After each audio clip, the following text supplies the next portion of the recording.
90년대 말에 등장한 사회학적인 용어가 있습니다. 386 세대라고 하는 말입니다.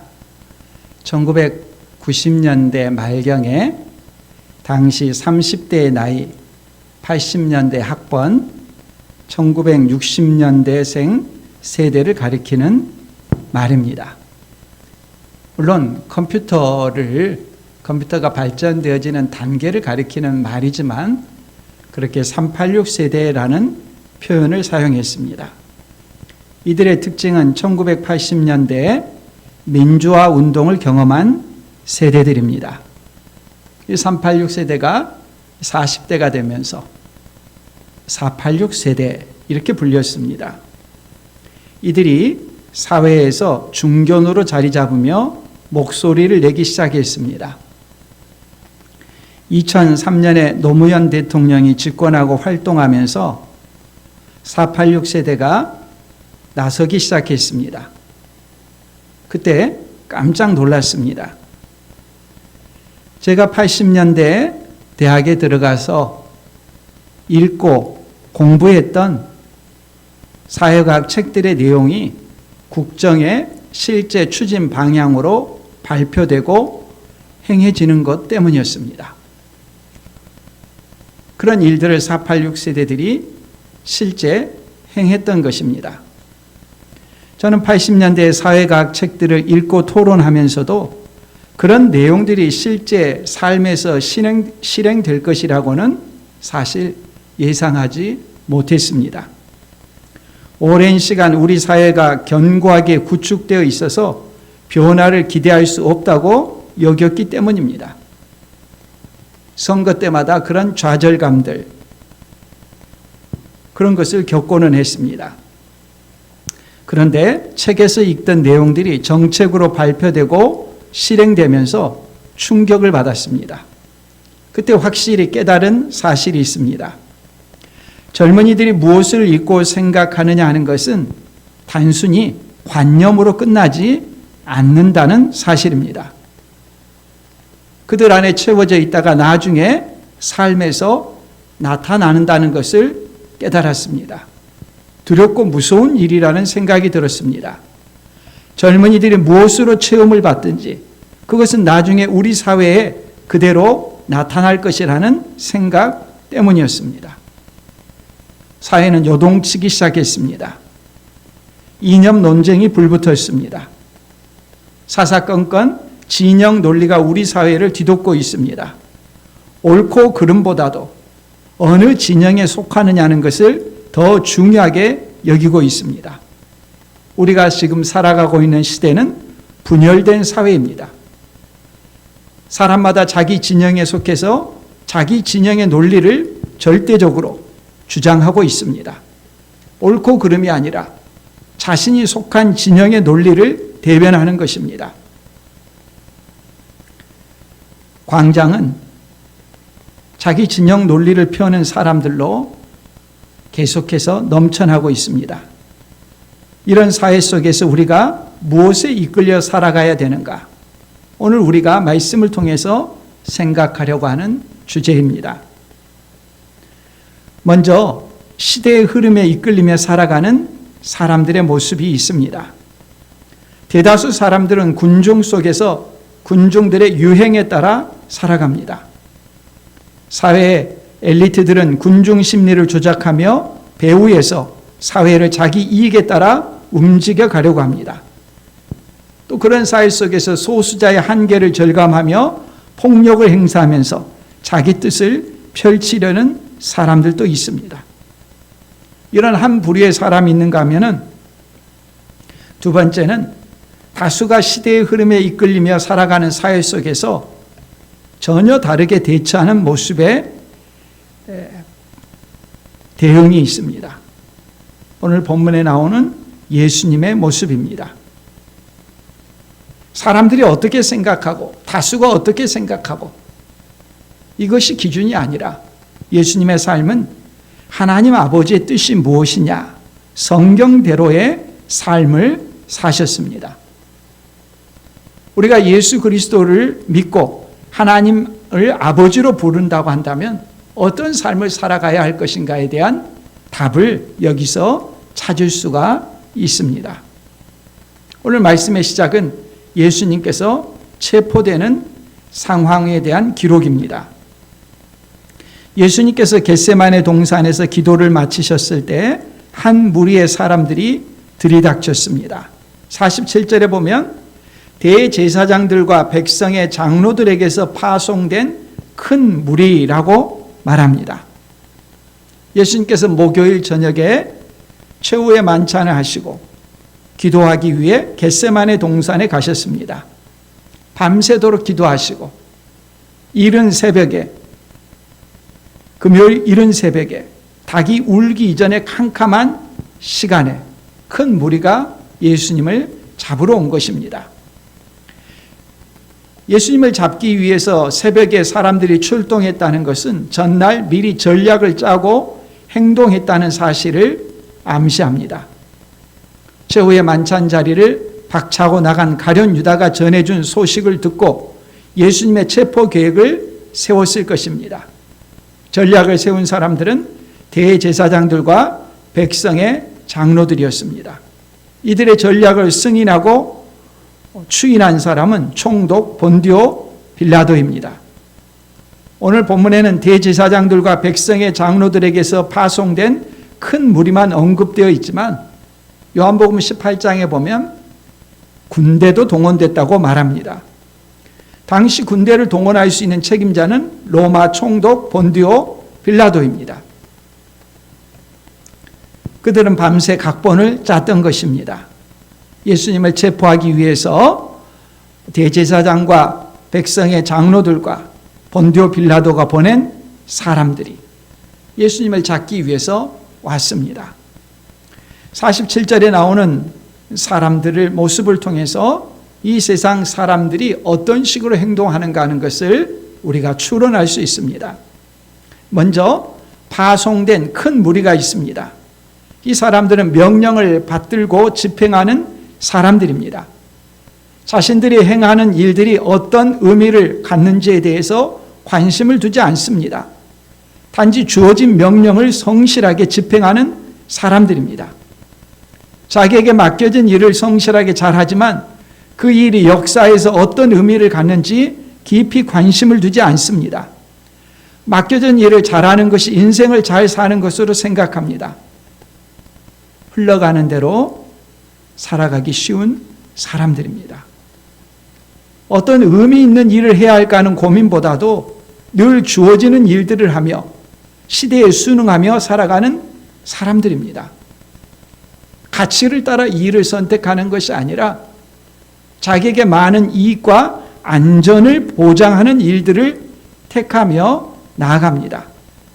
조금 심하게 표현하자면 장기판의 졸처럼 자기 의사가 없이 움직이는 사람의 뜻에 따라서 그대로 움직여가는 사람들입니다.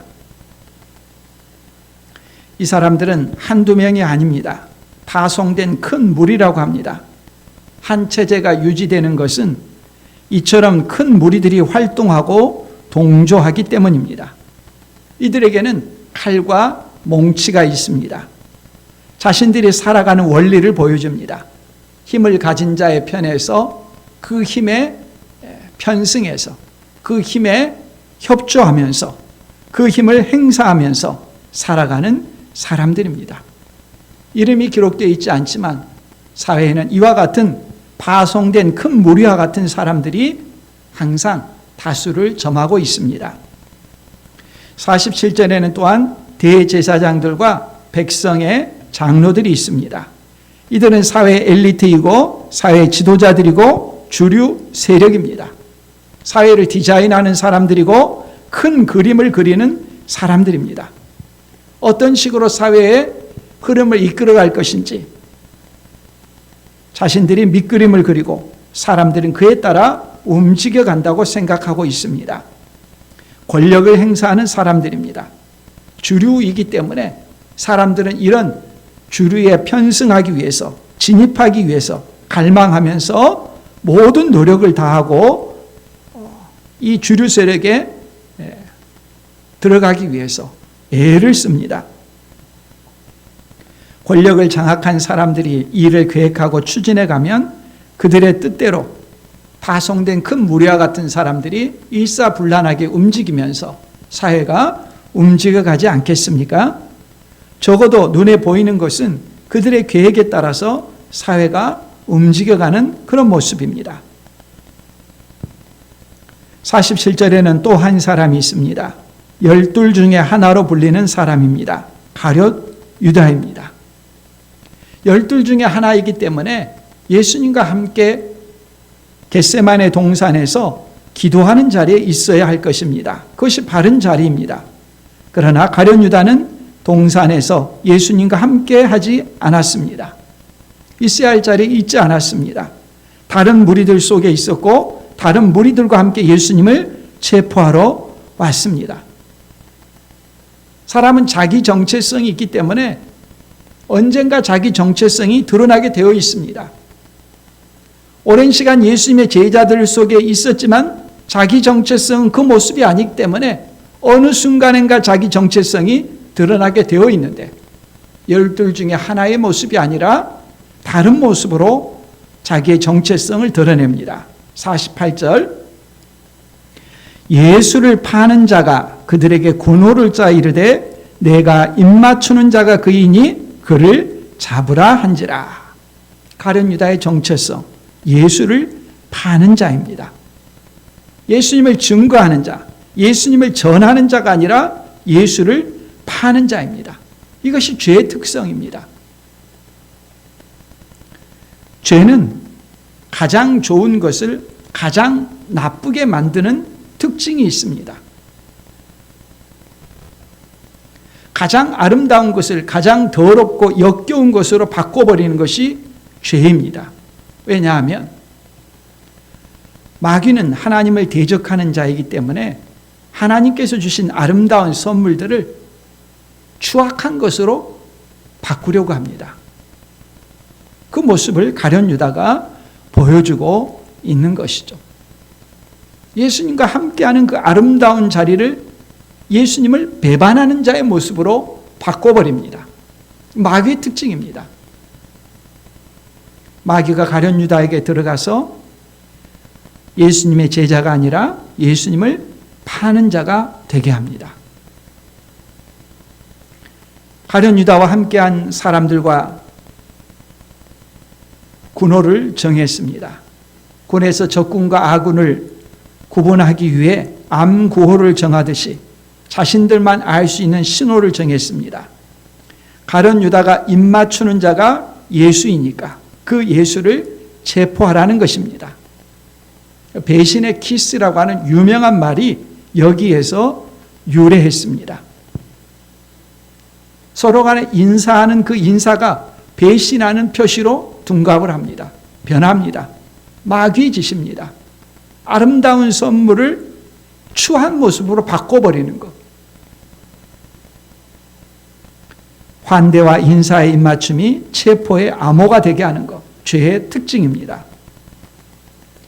예수님을 체포하러 온 사람들이 가룟 유다와 입맞추는 자만 체포했다는 것은 일망타진하는 방식이 아니라 그들의 용어를 하자면 예수와 예수를 추종하는 모든 사람을 다 잡는 그런 방식이 아니라 예수님만 핀셋 체포하겠다는 전략이겠죠. 예수님과 함께한 제자들은 놔두고 예수님만 체포해서 당시 6월절에 많은 사람들이 있는데 그 분위기를 폭동으로 몰고 가지 않고 조용히 해치우려는 그들의 계략이었습니다. 49절 곧 예수께 나와 라삐여 안녕하시옵니까 하고 입을 맞추니. 마태복음 전체를 통해서 예수님을 라삐라고 부르는 사람은 가룟 유다밖에 없습니다. 2번 라삐라는 말이 나오는데 다 가룟 유다만이 사용한 인사말입니다. 안녕하시옵니까 라고 말하지만 그 인사가 아니었죠. 아마 가룟 유다는 전에 한 번도 입맞춤을 한 적이 없다가 처음 한 것이 아닐 것입니다. 늘 했던 대로 자연스럽게 하려고 했습니다. 그러나 그 인사는 배신의 기호였던 것이죠. 잠언 27장 6절 말씀에 친구의 아픈 책망은 충직으로 말미암은 것이나 원수의 잦은 입맞춤은 거짓에서 난 것이니라 했습니다. 우리가 얼마나 속기 쉽습니까? 책망하는 사람은 싫어하고 미워하는데 충직한 태도일 수 있습니다. 누군가를 위할 때 그런 충고를 할 수가 있는 것이죠. 그러나 늘 친절한 인사를 하지만 도리어 거짓에서 난 것일 수 있습니다. 속으로는 비난을 쏟아내면서 겉으로는 관계를 유지하기 위해서 형식적인 어떤 발언을 얼마든지 할 수 있습니다. 가룟 유다가 그런 모습이죠. 우리는 사람의 속을 알지 못하기 때문에 자주 속지만 주님은 속지 않으십니다. 시편 41편 9절 말씀에 내가 신뢰하여 내 떡을 나눠 먹던 나의 가까운 친구도 나를 대적하여 그의 발꿈치를 들었나이다. 예언의 성취입니다. 가까이서 함께 떡을 먹던, 예수님이 떡을 찍어 주시던 가룟 유다가 예수님을 배신한 것입니다. 친절과 환대의 표시인 입맞춤을 배신의 표시로서, 인사로서 그렇게 예수님을 대적하는 것이죠. 그러면 가룟 유다의 행동에 대해서 예수님은 어떻게 대하십니까?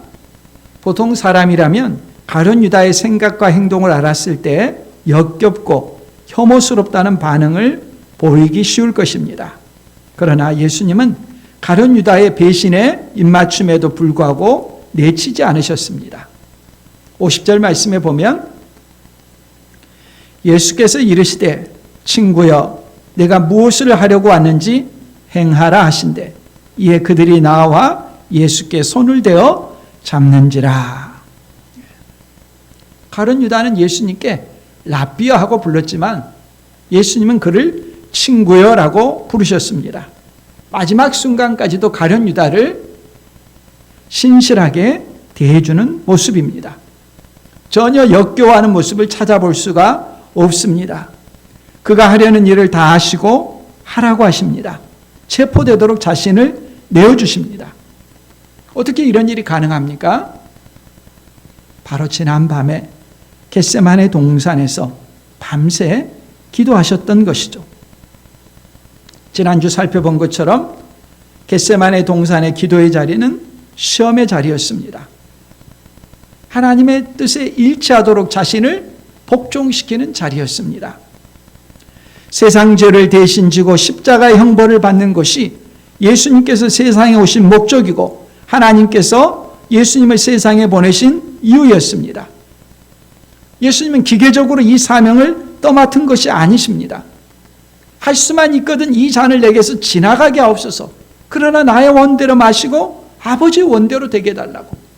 그리고 그 뜻에 순종하셨기 때문에 가룟 유다의 배신에 대해서도 친구야 하면서 그대로 받아주시는 것입니다. 우리는 이 일이 자연스럽다고 생각해서는 안 됩니다. 물건 하나를 살 때도 어떤 제품을 살까, 어떤 사양을 살까 고민하기 마련입니다. 하물며 하나밖에 없는 자신의 생명을 그냥 아무렇게나 내놓을 사람은 없습니다. 예수님의 죽음은 죄인들을 대신하는 죽음입니다. 흉악범들, 파렴치한 사람들, 거짓말쟁이들, 폐륜아들, 뻔뻔한 사람들, 탐욕스러운 사람들, 겁쟁이들, 성격 파탄자들, 성범죄자들. 언론이 어떤 사람의 범죄를 말했을 때 사람마다 댓글을 달면서 손가락질을 하면서 저런 사람을 사회에서 추방해야 된다고 말했던 그 모든 사람들의 죄들을 예수님께서 대신 지시는 것입니다. 그 대신 지시는 죄들 가운데는 우리들의 죄도 포함되어 있습니다. 그 죄를 예수님께서 대신 지시는 것을 놓고 밤새 씨름하셨던 것이죠. 명예로운 죽음이 아니라 가장 수치스러운 죽음입니다. 손가락질 당하는 죽음입니다. 사람마다 저렇게 사회에 많은 해를 끼치는 사람은 잘 죽였다라고 박수를 칠 만한 그런 사람들의 죽음을 예수님께서 그 불명예를 대신해서 죽으시는 죽음입니다. 그래서 예수님께서는 할만하시거든 이 잔을 내게서 지나가게 하옵소서. 그러나 나의 원대로 마시옵고 아버지의 원대로 하옵소서 기도하셨던 것입니다. 만일 내가 마시지 않고는 이 잔이 내게서 지나갈 수 없거든 아버지의 원대로 되기를 원하나이다 기도하셨습니다. 예수님께 가장 중요한 것은 하나님 아버지의 뜻이었습니다. 자신의 의지가 없어서가 아니라 자신의 의지를 하나님 아버지의 뜻에 일치시켰습니다. 예수님은 하나님 아버지의 뜻에 따라 세상 죄를 지고 십자가에서 죽기로 정하셨던 것입니다. 사람들 보기에 그 길은 수치의 길이고 불명예와 모욕의 자리였습니다. 침뱉음과 손가락질 당하는 자리였습니다. 사람들이 볼 때 그런 인생은 실패 중에 실패인 인생입니다. 그러나 그 길은 예수님께서 선택하신 길입니다. 하나님의 뜻이었기 때문에 순종하는 것이었습니다. 가룟 유다의 배신에도 그 배신의 입맞춤을 피하지 않으셨습니다. 도망하지 않으셨습니다. 무력으로 응징하지 않으셨습니다. 체포되도록 허락하시고 자신을 내어줍니다. 그러나 아무도 예수님처럼 반응하지 않았습니다. 예수님이 체포되었을 때 제자들 중에 한 명은 폭력으로 저항했다고 합니다. 51절 말씀, 예수와 함께 있던 자 중에 하나가 손을 펴 칼을 빼어 대제사장의 종을 쳐 그 귀를 떨어뜨리니, 칼을 빼서 대제사장의 종을 찔렀습니다. 칼이 빗나가서 귀를 벤 것인지 처음부터 귀를 노렸는지는 알 수가 없습니다. 칼로 사람을 찌른다, 칼로 사람의 살을 벤다, 보통 마음으로는 할 수 없는 것이죠. 마태복음 누가 그랬는지, 누구의 귀가 잘렸는지 밝히지 않습니다. 익명으로 처리했습니다. 그러나 다른 복음서에는 베드로가 그랬다고 합니다. 상대방은 말고라는 사람으로서 그 이름까지 밝힙니다. 나중에 베드로가 이런 저항을 했다는 사실을 무용담으로 자랑하고 떠벌렸을까요? 다른 제자들은 다 도망하기 바빴는데 그래도 나는 칼을 가지고서 예수님을 체포하는 사람들에게 맞섰다, 이렇게 자랑했을까요? 결코 그러지 않았을 것입니다. 부끄러워했을 것입니다. 왜냐하면 이런 행동이 어떤 의미를 갖는지에 대해서 예수님께서 바로 평가해 주시고 잘못된 행동이었다는 것을 분명하게 말씀하셨기 때문입니다. 52절 이하에 보면, 이에 예수께서 이르시되 내 칼을 도로 칼집에 꽂으라. 칼을 가지는 자는 다 칼로 망하느니라. 너는 내가 내 아버지께 구하여 지금 12군단 더 되는 천사를 보내시게 할 수 없는 줄로 아느냐. 할 수 없어서 안 하는 것이 아니죠. 예수님은 칼을 가지는 자는 다 칼로 망한다고 분명하게 말씀합니다. 칼에 대해서 칼로 대응하는 것이 상대방을 응징하는 바른 방식인 것 같지만 사실은 자신을 찌르는 것이고 자신을 파괴하는 것입니다. 상대방이 악하다고 나도 악한 방식으로 대응하게 되면 그것은 자신을 파괴하는 것이고 서로가 다 망하는 것입니다. 그런데 이 말씀을 우리가 주의해야 되는데, 칼을 가지는 자는 다 칼로 망한다고 해서 모든 상황에 이 내용을 적용해서는 안 된다는 것입니다. 예를 들어 전쟁에서 상대방이 공격해 오는데 예수님께서는 칼에는 칼로 맞서지 말라고 하셨으니까 우리는 그렇게 맞서면 안 된다. 적의 공격에 대해서 아무런 대책도 세우지 않고 방비를 하지 않는다면 그것은 말씀을 잘못 이해하고 있는 것입니다. 전쟁에서 상대방의 공격에 공격으로 맞서지 말라는 말씀이 아니죠. 폭력을 행사하는 사람에게 공권력을 사용하지 말라는 말씀도 아닙니다. 모든 상황에 다 적용되는 말씀이 아니라는 것을 우리가 일단 주의해야 합니다. 그래서 오늘 말씀의 맥락 속에서 예수님께서 체포되는 상황은 하나님의 뜻에 따르는 것이라는 것입니다. 예수님이 체포되지 않도록 가로막는 어떤 물리력의 행사라든지 저항은 하나님의 뜻에 일치하는 것이 아니라는 말씀입니다. 폭력에 폭력으로 맞서는 베드로의 방식이 도망치는 다른 제자들보다 더 나은 것이 아닙니다. 예수님께서 칼로 반응할 능력이 없어서 하시지 않는 것이 아닙니다. 12군단 더 되는 천사를 보낼 수 있다고 하셨습니다. 한 군단이 약 6천 명이니까 12군단이면 7만 2천의 천사들입니다. 엄청난 세력이죠. 천사가 얼마나 강력한 존재인가 하는 한 예를 구약 히스기야 시대에 찾아볼 수 있습니다. 아수르 왕이 군대를 보내가지고 남유다를 쑥대밭을 만들었습니다. 히스기야 왕에게 항복하라고 했습니다. 히스기야 왕이 하나님 앞에 기도했죠.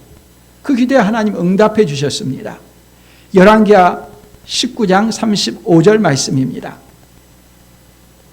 이 밤에 여호와의 사자가 나와서 아수르 진영에서 군사 18만 5천 명을 친지라. 아침에 일찍이 일어나 보니 다 송장이 되었더라. 여호와의 사자가 누굽니까? 천사죠. 이 천사가 단수형입니다. 이 천사를 명이라고 해야 될지 분이라고 해야 될지 말이라고 해야 될지 잘 모르겠지만 그냥 사람처럼 명으로 하죠. 이 천사 한 명이 18만 5천 명을 하룻밤에 다 송장이 되게 했습니다. 엄청난 힘이죠. 그것도 중무장한 군인들을 천사 한 명이 전부 다 송장으로 만들었습니다. 7만 2천의 천사들을 보낸다면은 로마라는 나라 자체가 그 드럼통에 한 방울 물도 되지 않는 것입니다. 수에 셀 가치도 없는 것입니다. 그런 군사력이 무서워서 비폭력으로 끌려가는 것이 아닙니다.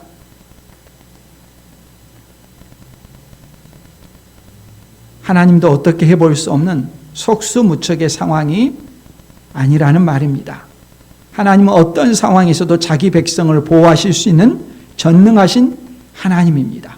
그럼에도 불구하고 하나님 아버지께서는 예수님께서 체포되는 상황에서 12군단 더 되는 천사를 보내실 수 있음에도 보내지 않았습니다. 체포되도록 하셨습니다. 왜 그렇습니까? 하나님의 뜻이기 때문입니다. 54절 말씀. 내가 만일 그렇게 하면 이런 일이 있으리라 한 성경이 어떻게 이루어지겠느냐 하시더라. 바로 이유입니다. 말씀으로 세상을 창조하신 하나님께서 천사 한 명만 보내도 그 자리에는 모든 대적자들의 숨통을 끊을 수 있지만 그렇게 하지 않으셨다는 것입니다. 왜냐하면 체포당하고 십자가에 달려 죽는 것이 하나님의 뜻이기 때문입니다. 예수님은 그 하나님의 뜻에 순종하신 것입니다. 도살당하러 가는 어린 양과 같이 순종하는 것이 하나님의 뜻입니다. 예수님을 이끌어가는 것은 바로 이와 같은 하나님의 뜻이었습니다. 이런 일이 있으리라 한 성경이 그대로 이루어지는 것입니다. 환경이 이끌어가는 삶이 아닙니다. 하나님의 뜻에 순종하는 삶입니다. 잡으러 온 사람들에게 말씀합니다. 55절. 그때 예수께서 무리에게 말씀하시되 너희가 강도를 잡는 것 같이 칼과 몽치를 가지고 나를 잡으러 나왔느냐. 내가 날마다 성전에 앉아 가르쳤으되 너희가 나를 잡지 아니하였도다. 예수님께서 지금까지 어떤 삶을 살아오셨습니까? 폭력을 선동하신 적이 있습니까? 무장봉기를 외치신 적이 있습니까?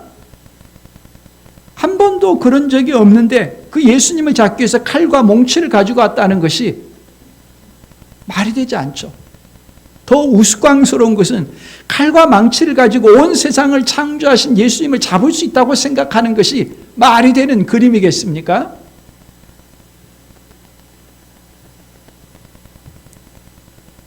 사람들이 이런 말도 되지 않는 행동을 하면서 자기 뜻대로 역사가 이끌어져 갈 것처럼 생각합니다. 56절, 그러나 이렇게 된 것은 다 선지자들의 글을 이루려 함이니라 하시더라. 예수님께서 그런 모든 체포하러 온 사람들을 일거에 물리칠 수도 있지만 하지 않는 것, 다시 반복해서 말하지만 선지자들의 글을 이루려 함이라고 하십니다. 능력이 없어서 그렇게 안 하는 것이 아니라 하나님의 뜻에 순종하는 것입니다. 그런 모습을 보면서 이에 제자들이 다 예수를 버리고 도망하니라 라고 말씀합니다. 제자들의 삶의 방식이 예수님처럼 하나님의 뜻이 이루어짐에 순종하는 방식이 아닙니다. 어디에 칼이 있느냐, 어디에 몽치가 있느냐, 어디에 권력이 있느냐, 권력 앞에 맞설 때 나는 어떻게 되느냐, 가치관이 그런 것이죠. 예수님이 체포되니까 자신들도 체포될까 봐 도망칩니다. 이들은 지금 핀셋 체포로서 예수님만 체포하는 것인데도 불구하고 제자들을 노리고 있지 않음에도 불구하고 겁이 나서 그냥 도망쳐버립니다. 조금만 겁을 줘도 도망칩니다. 세상을 주도하고 계획을 세우는 그들의 전략이 맞죠. 다 체포할 필요가 없이 우두머리만 체포하면 다른 사람은 저절로 흩어지게 돼 있어.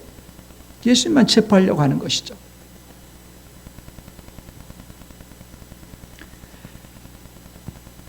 이런 무력이 행사되고 불법이 자행되는 자리에서도 하나님의 아들이신 예수님께서는 성경의 권위를 얼마나 높이고 존중하는지, 철저히 하나님의 말씀대로 모든 것이 이루어져야 되고 이루어진다는 것을 신뢰하는 것을 볼 수가 있습니다. 예수님께서 체포되고 십자가의 죽음으로 나아가는 자리에서도 철저하게 기록된 말씀대로 이루어져야 한다고 하십니다. 그러나 제자들은 하나님의 말씀대로 이루어짐을 믿고 따르지 않았습니다. 본능에 따랐습니다. 다 예수를 버리고 도망했다고 합니다. 이들이 가장 안전한 길은 예수님 곁에 있는 것이죠. 세상의 창조주이고 구속주이고 심판주이신 예수님과 함께하는 것이 가장 안전한 것인데 칼과 몽치만 보고 그냥 도망해버렸습니다. 인간이 그렇게 나약한 존재인 것이죠. 겟세마네 동산에서 기도하신 예수님은 이후 과정을 적극적이고 능동적으로 받아들이셨습니다. 그 기준은 하나님의 말씀입니다. 말씀에 따라 순종하십니다. 그러나 겟세마네 동산에서 잠을 자며 자기 의지대로 무엇인가 행할 것이라고 주장했던 제자들은 다 도망치고 말았습니다. 어떤 상황에서도 흔들리지 않고 하나님의 말씀을 믿고 신뢰하고 따르는 예수님과 갑작스러운 상황에 혼비백산하고 도망하는 제자들의 모습이 대조됩니다.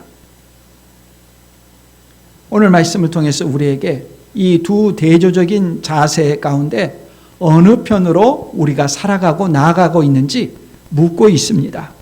우리도 인생을 살다 보면은 전혀 뜻하지 않은 예상 밖의 상황을 직면하게 될 때가 있습니다. 또는 중대한 어떤 선택을 해야 되는 상황이 올 수도 있습니다.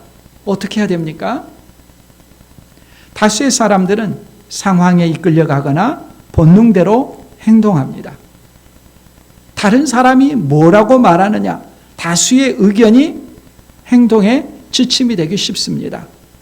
체제에 순응하는 방식으로 편한 길을 가려고 하는 선택을 하기도 합니다. 그러나 가장 중요한 것은 하나님의 자녀라면 예수님께서 어떻게 하셨는가 하는 것을 보아야 합니다. 예수님은 사람들과 달랐습니다. 예수님은 철저하게 하나님의 뜻에 따랐습니다. 하나님의 말씀대로 이루어짐을 신뢰했습니다. 그리고 그 길은 십자가의 길이고 고난의 길이고 죽음의 길임에도 불구하고 성경에 그렇게 기록되어 있으니까 그 길대로 가야 된다라고 말씀하시고 그대로 행했습니다. 근데 문제는 예수님처럼 그렇게 행하고 싶은데, 하나님의 자녀라면 그렇게 순종하고 싶은데 그 길이 실패한 인생으로 보인다는 것입니다. 체포당하고 십자가에 달려 죽는 모습은 실패자의 모습입니다. 한때 수많은 사람들이 따라다니고 인기 절정이고 놀라운 능력을 행했던 그 모습이었는데 십자가에 달려 죽게 되면 그 모든 과거의 행적들이 다 사라지고 실패자라는 낙인이 찍히고 손가락질 당하는 모습이어서 그 길로 가는 것을 주춤하게 된다는 것이죠. 그럼에도 불구하고 예수님은 십자가의 길을 가셨습니다. 이유는 하나입니다. 하나님의 뜻이기 때문입니다. 하나님의 자녀들이 예수님과 같이 하나님의 뜻을 따르고자 합니다. 성경대로 이루어진다고 믿습니다. 그러나 막상 어려운 상황에 직면해서는 말씀대로 선택하지 못하고 따르지 못할 때가 자주 있습니다. 세상이 가지고 있는 모기를 두려워하기 때문입니다. 세상에서 낙오될 것으로 상상하기 때문입니다. 세상이 가진 칼과 몽치를 두려워하기 때문입니다. 믿음이 견고해지고 깊어지고 그 증거가 뭐냐? 칼과 몽치를 두려워하는 삶이 아니라 하나님을 두려워하는 삶입니다. 하나님을 경외하는 삶입니다. 역사가 사람들, 칼과 몽치를 가진 사람들이 주관하는 것처럼 보이는 그 비중에서 아무것도 보이지 않고 캄캄하다 할지라도 그 길이 사람들에서 손가락질 당하는 삶이라 할지라도 하나님의 약속의 말씀을 신뢰하고 그 말씀을 붙잡고 믿음으로 나가는 삶으로 변화되는 모습, 이것이 하나님의 백성들의 삶의 모습입니다. 예수님처럼 내가 만일 그렇게 하면 이런 일이 있으리라 한 성경이 어떻게 이루어지겠느냐? 이렇게 된 것은 다 선지자들의 글을 이루려 함이니라. 확신을 가지고 칼과 몽치를 두려워하지 않고 다수의 사람들이 있다는 그 숫자를 두려워하지 않고 믿음의 길을, 하나님의 말씀을 따르는 길을 걷는 것입니다. 오늘 또 우리 앞에 있는 여러 선택과 결단과 그런 상황 속에서 오직 하나님의 말씀을 기준으로 삼고 선택하며 결단하며 행동하며 나아가는 우리 모두가 될 수 있기를 바랍니다.